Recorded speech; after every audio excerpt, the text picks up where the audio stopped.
বন্ধুরা দেখো, দেখো স্ট্রবেরি গাছ আমি এখানে মাটিতে লাগিয়েছি। তো এই দেখো আরও ফুটবে।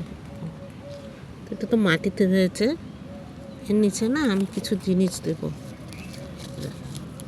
এটা দিয়ে এরকম করে রেখে দেব, নইলে না মাটিতে নষ্ট হয়ে যাবে।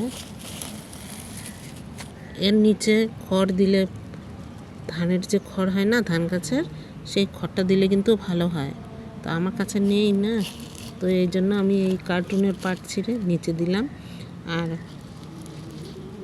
আর একটু বড় হয়ে গেলে একে নেট দিয়ে ঢেকে দিব, নইলে না, তা না হলে না পাখি খেয়ে নেবে। দেখো।